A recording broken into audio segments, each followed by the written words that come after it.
Hello everyone, welcome to Okul India के सबसे affordable learning platform में आप सभी लोगों का एक बार फिर से बहुत बहुत स्वागत है। आइए अपने इस फुल कोर्स और environment by Shankar IAS academy को हम लोग आगे कंटिन्यू करेंगे चैप्टर 20 के साथ, जिसको हमने पिछले पार्ट में स्टार्ट किया है, जो है impact of climate change on India. यानी कि इंडिया के ऊपर जो क्लाइमेट चेंज हो रहा है, जो जलवायु परिवर्तन हो रही है, उसका इंडिया के ऊपर क्या असर पड़ रहा है। ठीक है, तो पार्ट 2 में आज हम लोग इसको कंटिन्यू करेंगे। पिछले पार्ट में हमने एग्रीकल्चर के ऊपर क्या असर पड़ेगा, ठीक है, वाटर अवेलेबिलिटी के ऊपर क्या असर पड़ेगा, ये सारी चीजें बात की थी। आज हम लोग जो है स्टार्ट करेंगे with the rise in sea level की, जो समुद्र का तल है, जो सी लेवल है वो बढ़ेगा, और उसके बाद फिर कुछ और चीजें जो है हम इसी चैप्टर में आज के लेक्चर में डिस्कस करेंगे। तो आगे बढ़ने से पहले मैं आप सभी लोगों से फिर से एक बार रिक्वेस्ट करना चाहूंगा कि जो लोग इस कोर्स को, इस वीडियो सीरीज को फॉलो कर रहे हैं, जिनको ये पसंद आ रही है, वो ज़्यादा से ज़्यादा वीडियोस को लाइक करें, ज़्यादा से ज़्यादा शेयर करें अपने दोस्तों के साथ, कलीग्स के साथ, ताकि हमारे इन कोर्सेज का जो फ़ायदा है वो ज़्यादा से ज़्यादा लोगों तक पहुंच सके। और बाकी जो लोग चैनल पे नए हैं, जिन्होंने अभी तक हमारे चैनल को सब्सक्राइब नहीं किया है, मैं उन लोगों से भी रिक्वेस्ट करूँगा कि आप लोग चैनल को ज़रूर सब्सक्राइब कर लें, और हाँ, बेल आइकन प्रेस करना ना भूलें, ताकि हमारी तरफ से जब भी कोई नया वीडियो पोस्ट हो तो वो आपसे मिस ना हो, उसका नोटिफिकेशन आप लोगों तक ज़रूर पहुँच जाए।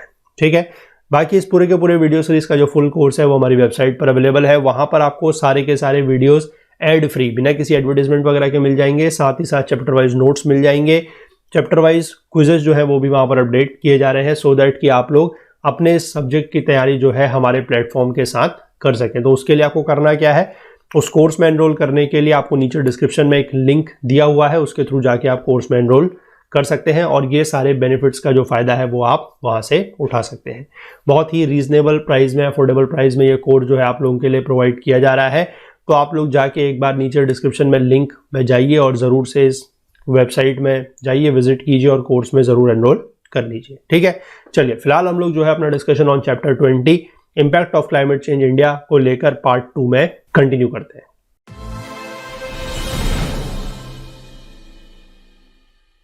देखिए, हम बात करेंगे राइज इन सी लेवल्स को लेकर। ठीक है, सी लेवल राइज जो है is both due to thermal expansion as well as melting of ice sheets. ठीक है, थर्मल एक्सपेंशन होने की वजह से भी, और जो आइस शीट्स मेल्ट हो रही हैं उसकी वजह से भी सी लेवल क्या कर रहा है, राइज कर रहा है, ऊपर उठ रहा है। ठीक, satellite observations available since the early 1990s show that since 1993 sea level has been rising at a rate per year significantly higher than the average during the previous half century. ठीक, तो सैटेलाइट ऑब्जर्वेशन जो है 1990 के दशक से ये satellite observation start हुए हैं, और उसमें ये देखने को मिला है कि 1993 यानी कि 1993 के बाद जो सी लेवल है वो इस रेट से बढ़ रहा है, सालाना इस रेट से बढ़ रहा है, जो कि पिछले कुछ दशकों के मुकाबले काफी ज्यादा है। ठीक है, सिग्निफिकेंटली हायर है।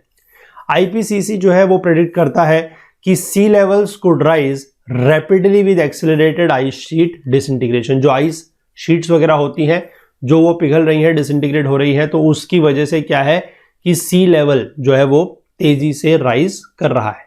Global temperature increases of 3 to 4 degree Celsius could result in 330 million people being permanently और टेम्परली डिस्प्लेस्ड थ्रू फ्लडिंग। तो ग्लोबल टेम्परेचर अगर आपका 3 से 4 डिग्री सेल्सियस बढ़ता है तो ये एक्सपेक्टेड है कि अराउंड 330 मिलियन लोग जो है वो या तो परमानेंटली हमेशा के लिए, या फिर टेम्परेरी कुछ समय के लिए जो है फ्लड की वजह से, यानी कि बाढ़ आने की वजह से क्या हो सकते हैं, डिस्प्लेस हो सकते हैं। और वार्म अगर सी होगा, टेम्परेचर बढ़ेगा, तो यानी कि सी भी अगर वार्म हो रहा है, तो उससे जो ट्रॉपिकल स्टॉर्म्स हैं या जो ट्रॉपिकल साइक्लोन्स हैं वो और भी ज्यादा कैसे हो सकते हैं, इंटेंस हो सकते हैं। क्योंकि आपको पता है कि जो साइक्लोन्स वगैरह होते हैं, स्पेशली जो ट्रॉपिकल साइक्लोन्स वगैरह होते हैं, उनके लिए टेम्परेचर का भी रोल होता है। और जैसे जैसे अगर मान लीजिए टेम्परेचर बढ़ता चला गया, सीज अगर ज़्यादा वार्म होते चले गए, तो फिर ये जो ट्रॉपिकल साइक्लोन्स की प्रॉब्लम है ये और भी ज़्यादा बढ़ जाएगी। ठीक है, अब इंडिया की जो फिजियोग्राफी है उसके बारे में तो आपको पता ही है कि इंडिया की जो कोस्ट लाइन है वो कितनी बड़ी है। ठीक है, जो हमारा पेनिनसुलर इंडिया है वो ऑलमोस्ट हमारा 3 तरफ से क्या है, पानी से घिरा हुआ है।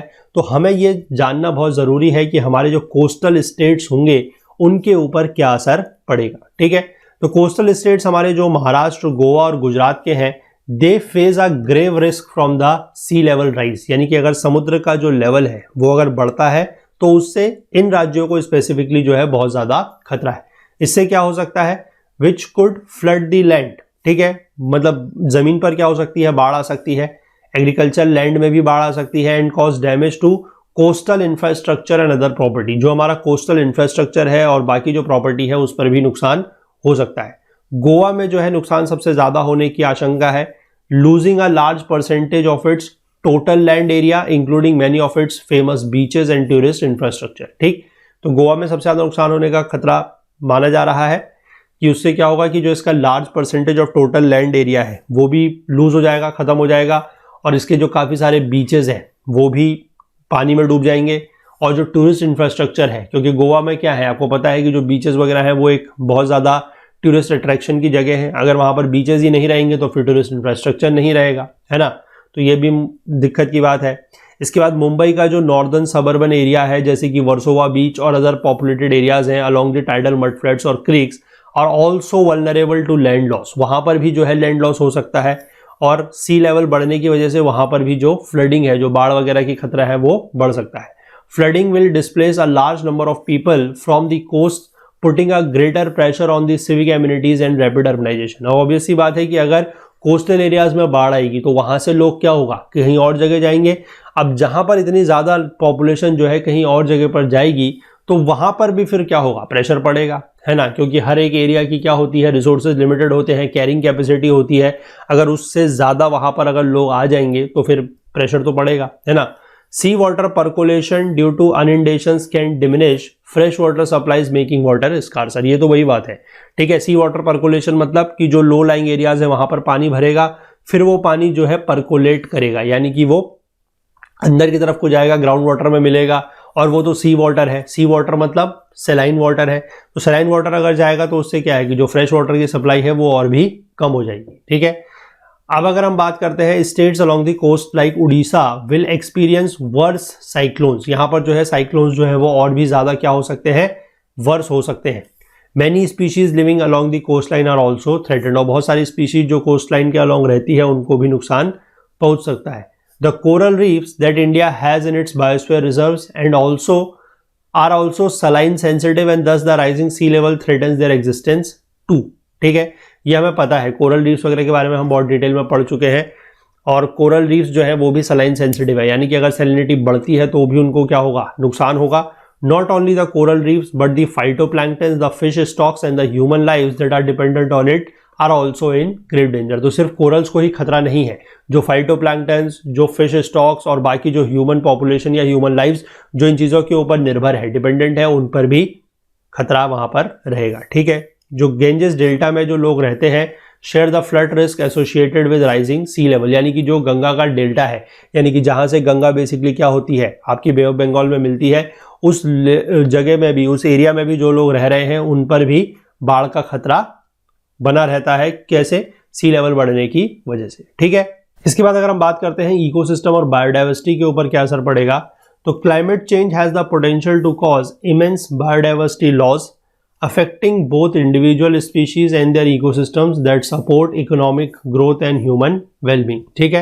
यानी कि क्लाइमेट चेंज के ऊपर के पास इतना ज्यादा पोटेंशियल है कि वो बायोडाइवर्सिटी लॉस भी उससे बहुत ज्यादा हो सकता है, ठीक है। इंडिविजुअल स्पीशीज भी प्रभावित हो सकते हैं, उनका इकोसिस्टम भी जो है वो प्रभावित हो सकता है, जो कि इकोनॉमिक ग्रोथ को और ह्यूमन वेलबींग को क्या करते हैं, सपोर्ट करते हैं।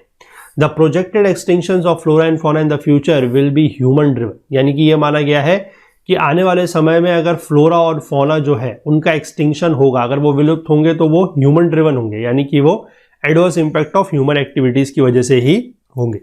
According to the International World Wildlife Fund, species from the tropics to the poles are at risk, यानी कि हर तरीके के एरियाज में अगर हम बात करें, चाहे ट्रॉपिक्स हो चाहे पोल्स हो, स्पीशीज जो है उनके ऊपर खतरा तो हर जगह ही बना हुआ है।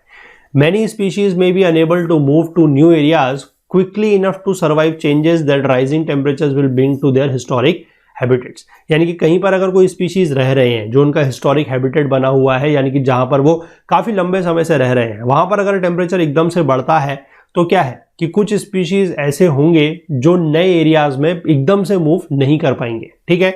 WWF ने यह माना है that 1/5 of the world's most vulnerable natural areas may be facing a catastrophic loss of species. तो 1/5 ऑफ द वर्ल्ड के जो मोस्ट वल्नरेबल ऐसे एरियाज है वहां पर ऐसा हो सकता है कि कैटास्ट्रोफिक लॉस ऑफ स्पीशीज, यानी कि वहां पर जो स्पीशीज है वो पूरी तरीके से क्या होंगे, खत्म ही हो जाए। It has catastrophic impact on the marine ecosystem, जो हमारा मरीन इकोसिस्टम है उसके ऊपर भी इसका असर है। They will be affected not only by increase in sea temperature and changes in the ocean circulation but also by ocean acidification as the concentration of dissolved carbon dioxide या फिर carbonic acid arises. ठीक है, ocean acidification के बारे में तो हम पीछे पूरा डिटेल में डिस्कस कर चुके हैं। तो टेम्परेचर बढ़ने की वजह से जो ग्लोबल वार्मिंग बढ़ेगी, कार्बन डाइऑक्साइड बढ़ रही है, एमिशन बढ़ रहा है, तो उससे क्या होगा कि ओशन का एसिडिफिकेशन होगा और उससे जो मरीन इकोसिस्टम है वो भी इंपैक्टेड होगा, प्रभावित होगा। ठीक है, इसके बाद इंडिया की बायोडाइवर्सिटी के ऊपर क्या असर पड़ेगा इसकी अगर हम बात कर लें तो इंडिया एक मेगा बायोडाइवर्स कंट्री है, ये तो हमें पता ही है। ठीक है, यहाँ पर ग्लेशियर से लेकर डेजर्ट तक कितने सारे अलग अलग फीचर्स हैं, लेकिन क्लाइमेट चेंज जो है वो इन सभी इकोसिस्टम्स के लिए एक थ्रेट बना हुआ है। ठीक है, एक बड़ा भारी थ्रेट जो है वो बना हुआ है। Mountain ecosystems are hot spots of biodiversity. ठीक है, however temperature increases and human activities are causing fragmentation and degradation of the mountain biodiversity. Mountain जो है, माउंटेन इकोसिस्टम जो है वो एक हॉट स्पॉट है बायोडाइवर्सिटी का, लेकिन जो टेम्परेचर बढ़ रहा है और जो ह्यूमन एक्टिविटीज हो रही हैं उसकी वजह से क्या है कि माउंटेन बायोडाइवर्सिटी का फ्रेगमेंटेशन हो रहा है, यानी कि वो खंडित हो रही है और उसका डिग्रेडेशन भी हो रहा है। The Himalayan ecosystem is considered as the lifeline not only to India but also to our neighbouring countries such as China, Pakistan, Nepal, owing to the perennial rivers that arises out of the melting glaciers। ठीक है, तो ये जो Himalayan ecosystem है ये सिर्फ एक lifeline है, मतलब इसको एक लाइफलाइन माना जाता है। किसके लिए? सिर्फ इंडिया के लिए ही नहीं बल्कि जो हमारे पड़ोसी देश है चाइना, पाकिस्तान, नेपाल, उनके लिए भी। क्यों? क्योंकि यहाँ पर जो मेल्टिंग ग्लेशियर्स हैं, यानी कि जो ग्लेशियर्स हैं उनसे क्या निकलती है? पेरेनियल रिवर्स निकलती हैं। ठीक है, जैसे एग्जाम्पल के तौर पर मैं आपको बताऊं, आपको पता है कि गंगा निकलती है, चलिए गंगा तो पूरी इंडिया से बहती है, आपकी इंडस निकलती है, तो इंडस का तो पानी पाकिस्तान में भी जाता है। ठीक है, फिर अगर हम वही बात कर लें जो ब्रह्मपुत्र निकलती है, तो ब्रह्मपुत्र का पानी आपका तिब्बत होते हुए, तिब्बत जो मतलब चाइना का रीजन है वहां से होते हुए इंडिया में आता है। ठीक है, तो मतलब ये सिर्फ और सिर्फ जो लाइफलाइन है, जो हिमालयन इकोसिस्टम है, वो सिर्फ इंडिया के लिए ही लाइफलाइन नहीं है बल्कि हमारे पड़ोसी देशों के लिए भी है। ठीक है, it is home to the largest amount of glaciers after the north and the south poles. ठीक है, नॉर्थ पोल और साउथ पोल में तो सबसे ज्यादा ग्लेशियर्स है ही हैं, उसके बाद यहाँ पर जो है वो सबसे ज्यादा ग्लेशियर्स है। ठीक है, however climate change is threatening this life giver drastically, लेकिन जो क्लाइमेट चेंज हो रहा है उससे ये जो लाइफ गिवर है यानी कि जो जीवन दायिनी है उसमें क्या हो रहा है, उस पर काफी ज्यादा असर पड़ रहा है। It is also predicted that there will be an increase in the phenomena of glacial lake outburst floods in the eastern and the central Himalayas causing catastrophic flooding downstream with serious damage to life, property, forest, farms and infrastructure. ठीक है, जो glacial lake वगैरह होते हैं उनमें से ऐसा हो सकता है कि फ्लड्स बन सकते हैं। ठीक है, ईस्टर्न और सेंट्रल हिमालयाज में, जिनसे नीचे के जो इलाके हैं वहां पर बहुत तेजी से फ्लडिंग आ सकती है। ठीक है, जिससे लाइफ को, प्रॉपर्टी को, वहां नीचे जो फॉरेस्ट है, फार्म्स, इंफ्रास्ट्रक्चर, उनको भारी नुकसान पहुंच सकता है। इसका तो आप बेस्ट एग्जांपल जो है अभी जो चमोली का केस हुआ है पीछे उत्तराखंड में, उसको आप देख सकते हैं। ठीक है ना, वहां पर बेसिकली यही हुआ था कि जो ग्लेशियर टूटा था उसकी वजह से एक फ्लड आया था बहुत भयानक, और वहां पर काफी ज्यादा जान माल का नुकसान हुआ था। ठीक है, इसको आप यहां से नोट डाउन कर सकते हैं, इसको ऐसे आप चीजों को समझ सकते हैं। ठीक, इसके बाद आगे देखिए, the melting glaciers of the Himalayas have a serious impact given the fact that they give rise to perennial rivers that further flourishes the agriculture. ठीक है, यानी कि अगर हिमालयाज के जो ग्लेशियर्स हैं अगर वो पिघल रहे हैं तो उसका तो फिर इम्पैक्ट जो है वो काफी ज्यादा सीरियस होगा। क्यों? क्योंकि उससे तो पेरिनियल रिवर्स निकलती हैं, और पेरिनियल रिवर्स क्या होती है, वो एग्रीकल्चर को भी सपोर्ट करती हैं। तो अगर पेरिनियल रिवर्स में पानी की अगर कमी होती है तो उससे क्या होगा, एग्रीकल्चर भी प्रभावित होगा। और पानी कमी कैसे हो सकती है, जो ग्लेशियर्स मेल्ट कर रहे हैं उससे हो सकता है कि आने वाले समय में पानी कम हो जाए।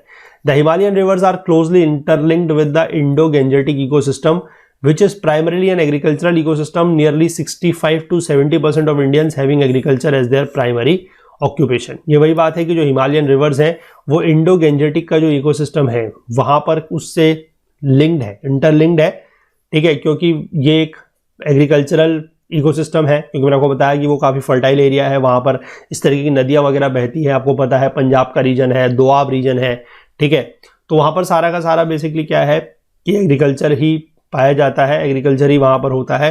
तो इसीलिए जो हिमालयन रिवर्स है वो इंडो गैंजेटिक इकोसिस्टम के साथ क्लोजली इंटरलिंक्ड है। ठीक है, द नेशनल एनवायरनमेंट पॉलिसी 2006 के अकॉर्डिंग इंडियन डेजर्ट इकोसिस्टम जो है, यानी कि जो एरिड और सेमी एरिड रीजन है, वो ऑक्यूपाई करता है 127.3 मिलियन हेक्टेयर्स, यानी कि 38.8% of the country geographical area, और 10 स्टेट्स में ये स्प्रेड करता है। ठीक, जो इंडिया का डेजर्ट फौना है is extremely rich in species diversity of mammals and winter migratory birds. Fauna मतलब मैंने आपको पहले ही बताया है, फ्लोरा मतलब होता है एनिमल स्पीशीज। ठीक है, यहाँ पर काफी ज्यादा जो है मैमल्स पाए जाते हैं, विंटर माइग्रेटरी बर्ड्स पाई जाती हैं। ठीक है, जैसे आपको पता होगा साइबेरियन क्रेन जो केवलादेव नेशनल पार्क राजस्थान में आया करती थी।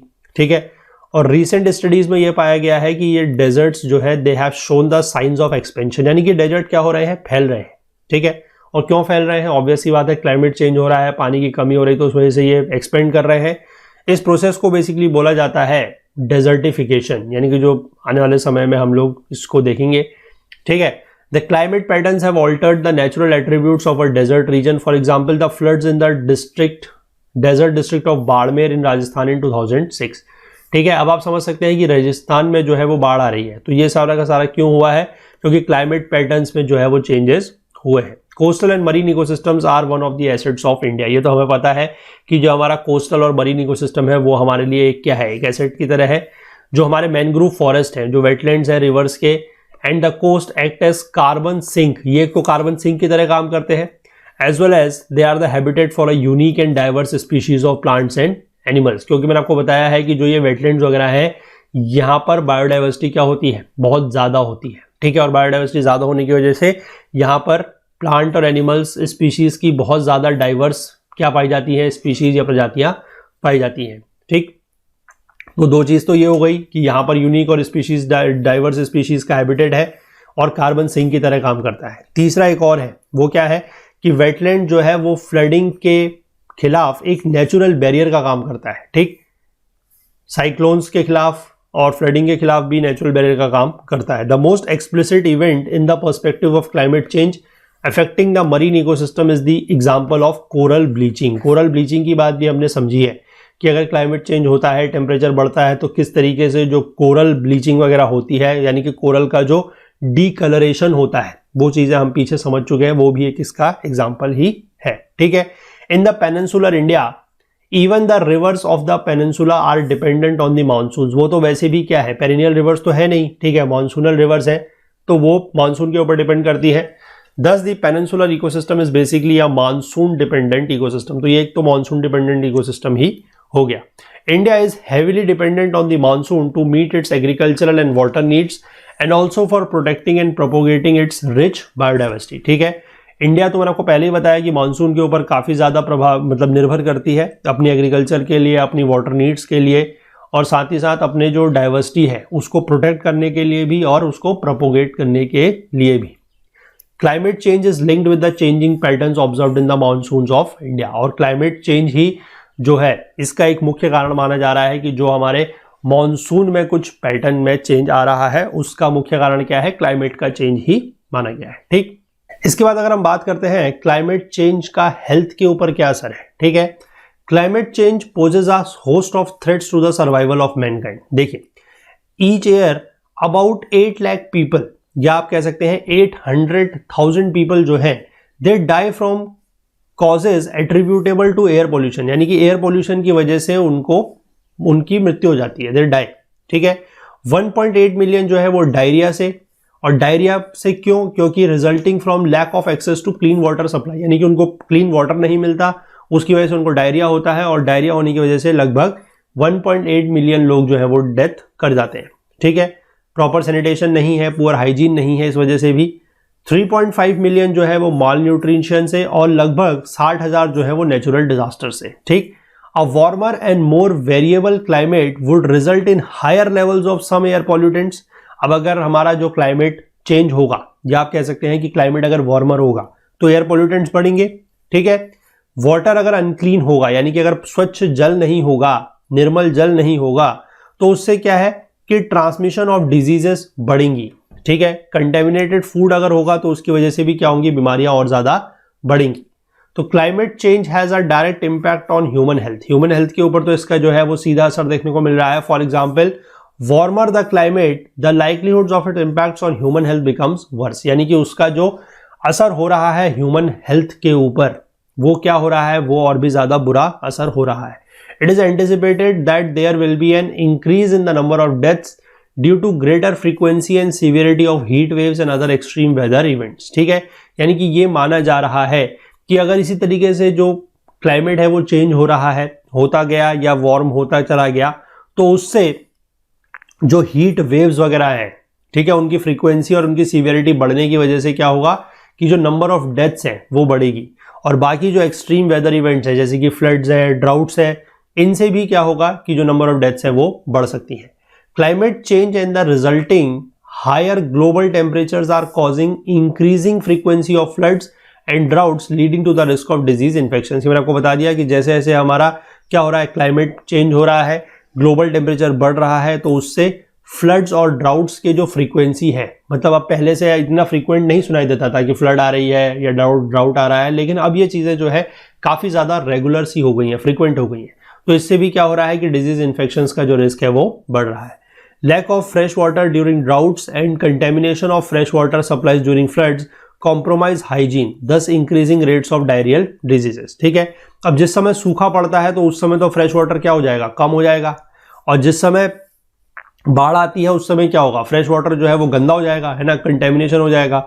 तो उससे क्या होता है, हाइजीन को कॉम्प्रोमाइज करना पड़ता है, और उससे जो डायरिया की डिजीज है, यानी कि जो आपके स्टमक रिलेटेड डिजीज होती है वो यहाँ पर बढ़ जाती है. ठीक है, endemic morbidity and mortality due to diarrheal disease primarily associated with floods and droughts are expected to rise in East, South and Southeast Asia due to projected changes in the hydrological cycle. और ये expect किया जाता है कि इसकी वजह से जो मॉर्बिडिटी है, मॉर्बिडिटी मतलब आप कह सकते हैं कि जो बीमार होने की दर है, ठीक है, और मोर्टेलिटी मतलब तो मृत्यु दर है. ठीक है, ये क्या हो सकता है, डायरिया की वजह से स्पेसिफिकली इन रीजन्स में, यानी कि east, south, south east Asia में जो है वो बढ़ सकती है.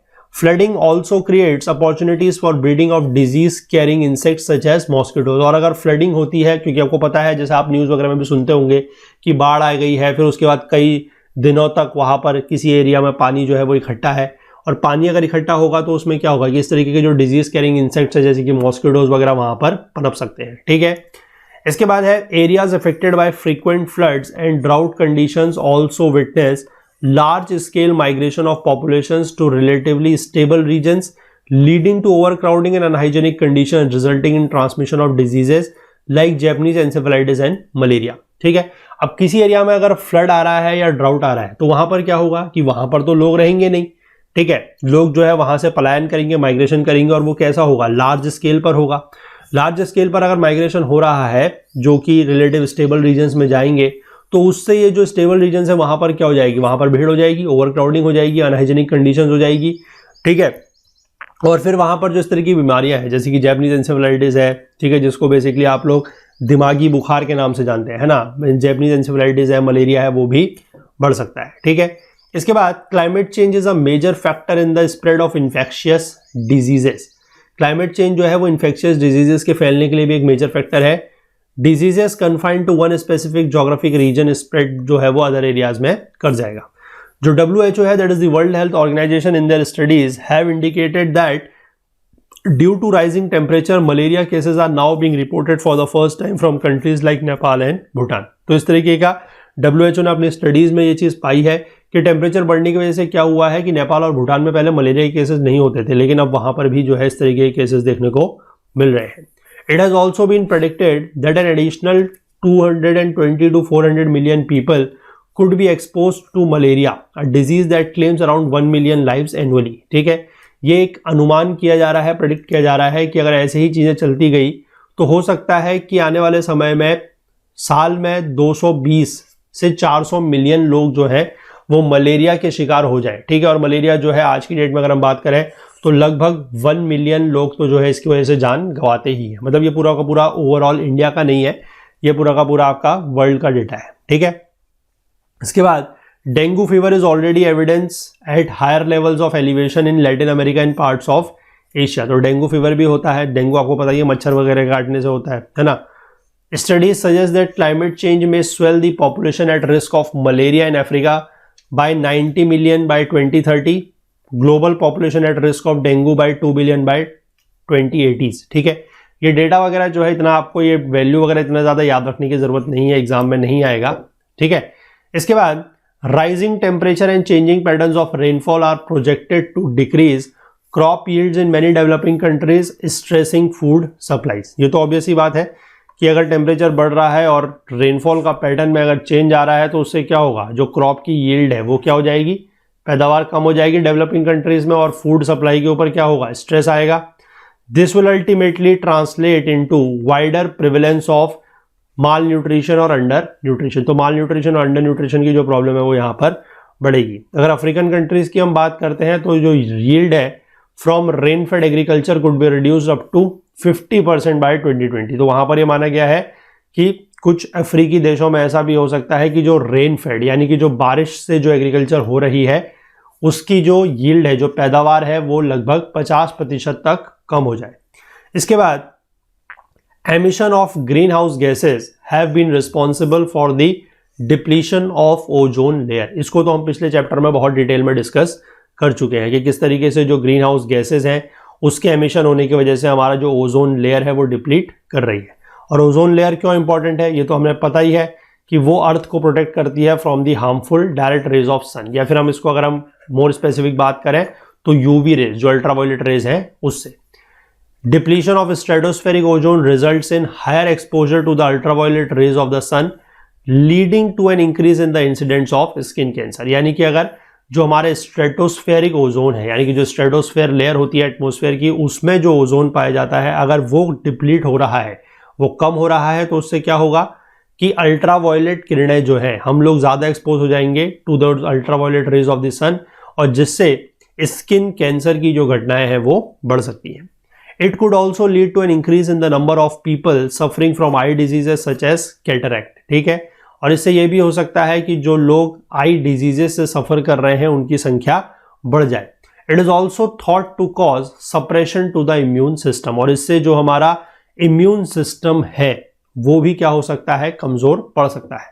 The projections by WHO and IPCC suggest that the negative effects of climate change on health are greater. ठीक है, WHO और IPCC ये सजेस्ट करते हैं कि क्लाइमेट चेंज का हेल्थ के ऊपर जो नेगेटिव इफेक्ट्स हैं, ठीक है, जो दुष्प्रभाव है वो बहुत ज्यादा है।